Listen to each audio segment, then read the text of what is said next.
జగదీష్, ఇంకెవరైనా Mahesh.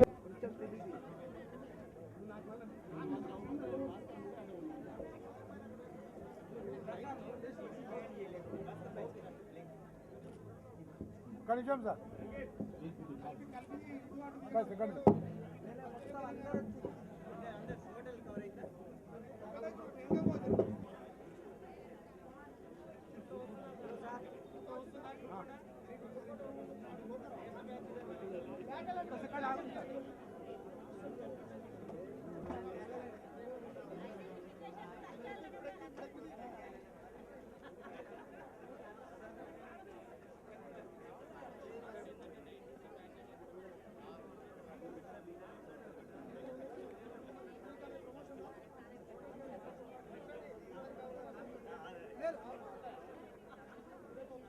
Okay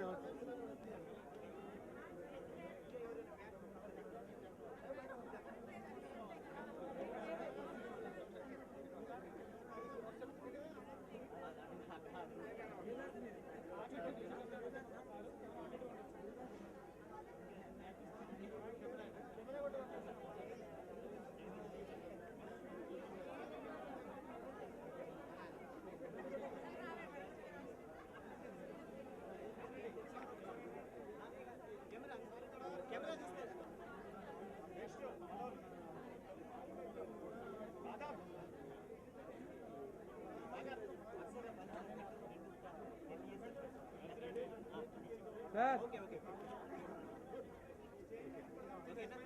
more one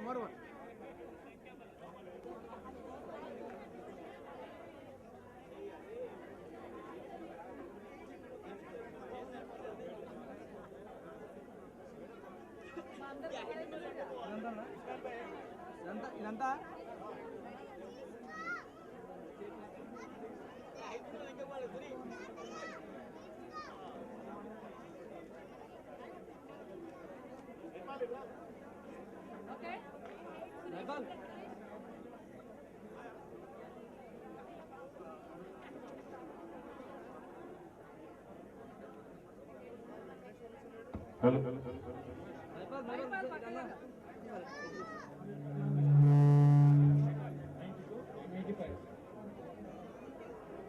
ఇప్పుడు గురుగారికి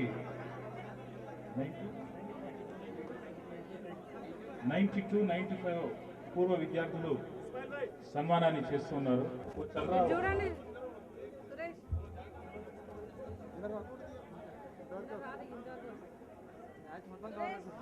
గురువు గారికి ఈ విధంగా సన్మానం చేస్తుంటే నాకు ఒక పాట గుర్తు వస్తుంది.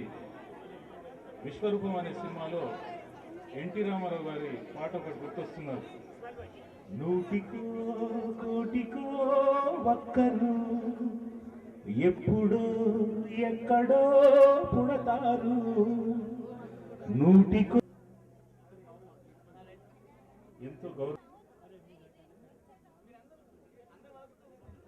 ఇప్పుడు విమల గారు వచ్చి ఒక పాట పాడాల్సిందిగా,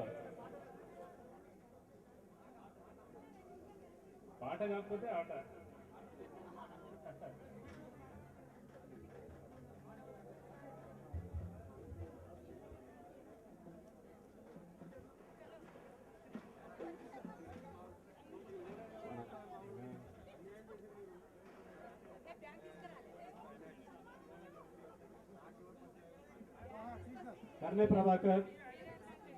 కర్ణె ప్రభాకర్ మన టిఆర్ఎస్ గారు పాట.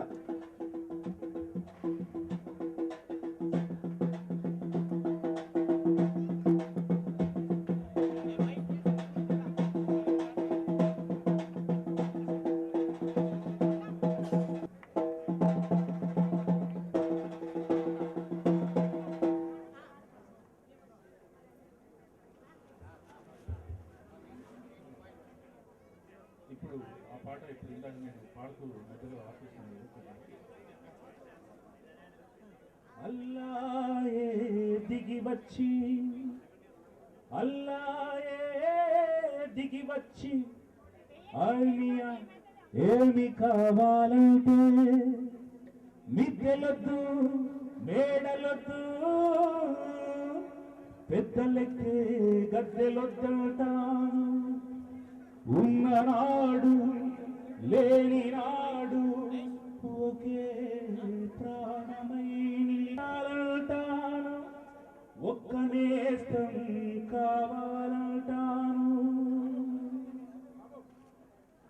స్నేహమే నా జీవితం స్నేహమే నా శాశ్వతం స్నేహమే నా జీవితం స్నేహమే నా శాశ్వతం స్నేహమే నాకున్నది స్నేహమే నా పెన్నిధి స్నేహమే స్నేహమే నా జీవితం స్నేహమే నా శాశ్వతం స్నేహమే నా జీవితం స్నేహమే నా శాశ్వతం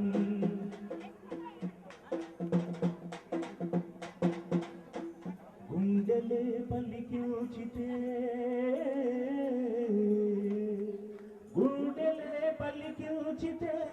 కోటి పాటలు పలుకుతాయి మమతలే పండించితే గుండెలే పలికించితే కత్తిల చురుకైన పదునైన మావాడు మెత్తపడిపోయాడు ఎందుకు ఈనాడు కత్తిల చురుకైన పదునైన మావాడు మెత్తపడిపోయాడు ఎందుకు ఈనాడు ఏమిటో నీకి నజరానా దోస్తికి నజరానా చిరునవ్వు రానాన్న ఒక నవ్వే చాలు వద్దులే వరహాలు నవ్వెరా నవ్వెరా మావాడు నిండుగా నవ్వెరా నవ్వెరా నా ముందు రోజాలు పండుగ స్నేహమే స్నేహమే నా జీవితం స్నేహమే రా శాశ్వతం స్నేహమే రా జీవితం స్నేహమే రా శాశ్వతం కొన్ని చిన్న ఏజ్లోనే ఎంఆర్ఓ అయినటువంటి విక్టర్ మరియు ఇప్పుడు హైకోర్టులో ప్రాక్టీస్ చేస్తున్నటువంటి షఫియా గారు అండ్ నేను గర్వంగా చెప్పుకుంటాను మన భువనగిరికి చెందినటువంటి ఇప్పుడు సిఏగా చేస్తున్నటువంటి శ్రీనివాస్ గారు ఎంఆర్ఓ విక్టర్ మరియు ఇందాక చెప్పాను అనుకుంటాను వీళ్ళందరూ కూడా ఇప్పుడు గురువు గారికి సన్మానం చేసుకుంటున్నారు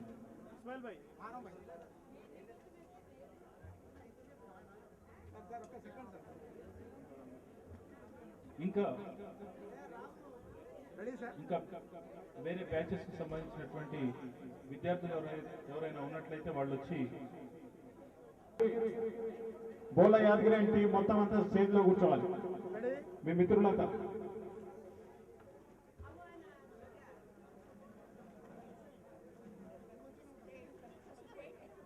వస్తున్నాను. అదేవిధంగా డాక్టర్ దినేష్ గారు సారీ ప్రొఫెసర్ అదేవిధంగా ఇంకా విద్యార్థి మిత్రులు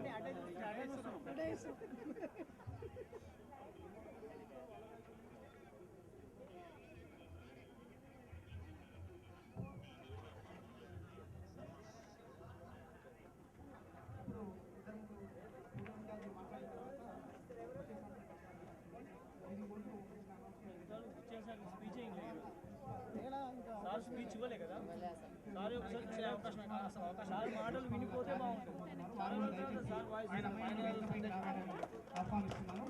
తర్వాత ఈ సందర్భంగా ఇంకొక అనౌన్స్మెంట్ ఏంటంటే మనకి శేఖర్ రెడ్డి సారు మేలో రిటైర్ అవుతున్నారు, మనకి ఎకనామిక్స్ టీచ్ చేసిన వాళ్ళు. తర్వాత నెక్స్ట్ సెప్టెంబర్లో నరసింహారావు సార్ రిటైర్ అవుతున్నారు. తర్వాత Mallareddy sir Ratnamani social science వాళ్ళకి నలుగురు ఇంకా ఉన్నాయి కార్యక్రమాలు. తర్వాత ఈరోజు పూర్వ విద్యార్థుల అడ్రస్ ఫోన్ నెంబర్లు ఇచ్చారు. అసోసియేషన్ మల్లారెడ్డి సార్ గారు ఫోన్ చేస్తున్నారు. కాబట్టి దయచేసి మీరు ఫామ్స్ తీసుకున్న ఫామ్స్ అన్నింటినీ కూడా మళ్ళీ పోస్ట్లో కానీ కొరియర్ ద్వారా కానీ మళ్ళీ సేమ్ మల్లారెడ్డి సార్ ఎస్ఎల్ఎస్ కాలేజీకి మీరు చేయాల్సిన అవసరం ఉంది. తర్వాత ఏమైనా ఉంటే కూడా మల్లారెడ్డి సార్ గారి ఫోన్ నెంబర్ని తీసుకొని కూడా మన కాంటాక్ట్లో ఉంచి మన తర్వాత కార్యక్రమాలు పూర్వ విద్యార్థుల సంఘం కార్యక్రమాలు నిర్వహించడానికి అవకాశం ఉంటుంది. ఇది కార్యక్రమాలు ముందుగా మన సభాధ్యక్షులు డాక్టర్ దినేష్ గారు కొనసాగిస్తారు.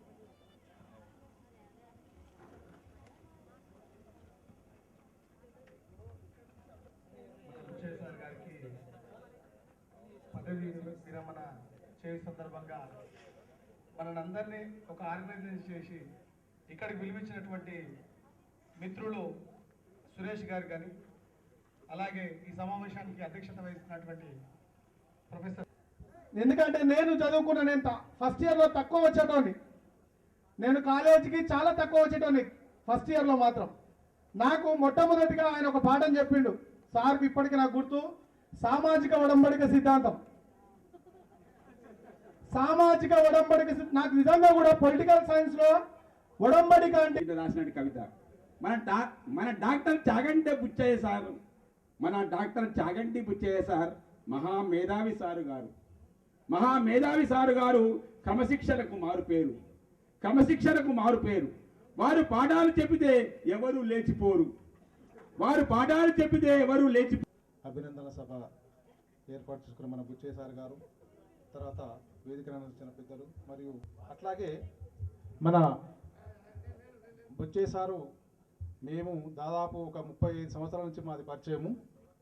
మేమిద్దరం ఫస్ట్ సంబంధాన్ని ఈ సమయంలో చెప్పలేను, కానీ 1-2 మాటలు చెప్పి ప్రేరణ,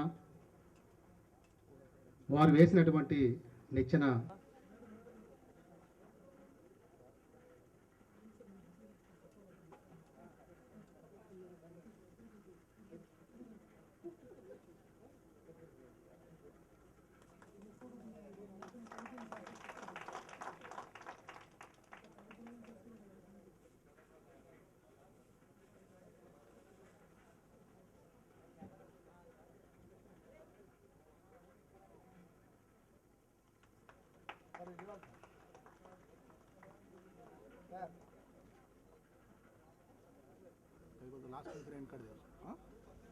మిత్రులు, సభాధ్యక్షులు దినేష్ కుమార్ గారు,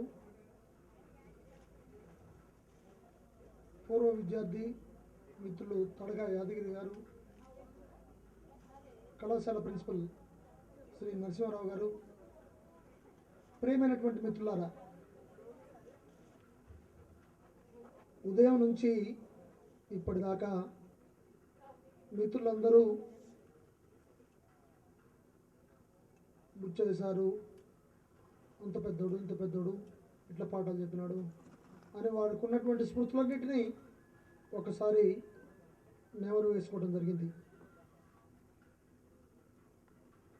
తర్వాత అందరు కలిసి ఒకటే ఒక కోరిక, సార్ మీరు తెలంగాణ ఉద్యమంలో ప్రముఖ పాత్ర వహించాలి అనే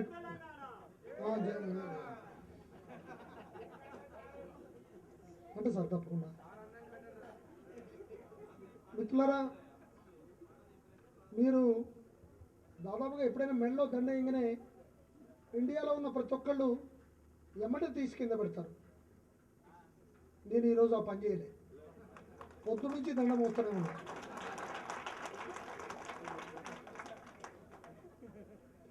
సాధారణంగా ఎవరైనా విదేశీయుడు భారతదేశానికి వస్తే ఆయన మెడలో దండేస్తే అది వాడిపోయిన దాకా మెడ వేసుకొని తిరుగుతుంటాడు, అది తీయడు. అది విదేశీయుడి లక్షణం. కానీ భారతదేశంలో మాత్రం చూడండి ఎన్ని దండలు టేబుల్ మీద ఉన్నాయి, ఒక్కటి మాత్రం మెల్ల ఉంది. దీన్ని నేను కావాలనే మెల్ల ఉంచుకున్నా ఈరోజు. సార్, ఎన్ని నిష్కల్మషత్వానికి నిదర్శనం. పువ్వు నిష్కల్మషమైనటువంటిది, మనిషి ఈ కల్మషత్వానికి నిలయం, పూర్తి కల్మషం ఉంటుంది. కాబట్టి ఈ కల్మషమైనటువంటి మెడలో ఈ నిష్కల్మషమైనటువంటి పూదండని ఎక్కువ ఉంచుకోడు, మెడలో తీసి ఎమ్మటే కింద పడేసి అమ్మో ఇది భయం అనే అంత ఉంటుంది. కానీ ఈ రోజు నుంచి నేను ఇప్పుడు ఏం మాట్లాడినా నిష్కల్మషంగా మాట్లాడటానికి ప్రయత్నం చేయాలనే ఉద్దేశంతో నేను ఇది మెడలో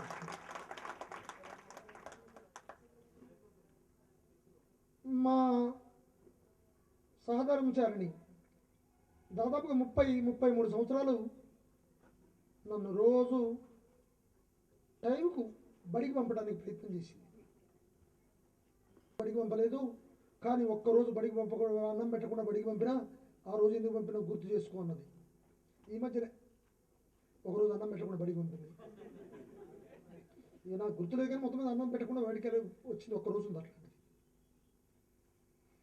తర్వాత ఈ మధ్య బాగా సంపద అవపడుతుంది.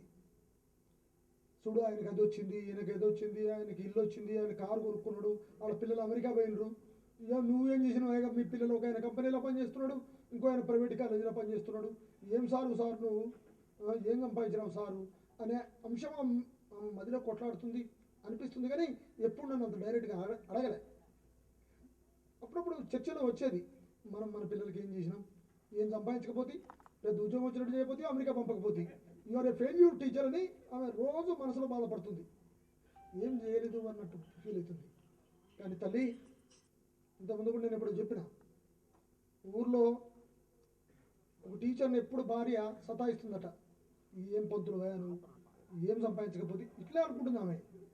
ఇక సరే ఆమె బాధపడలేక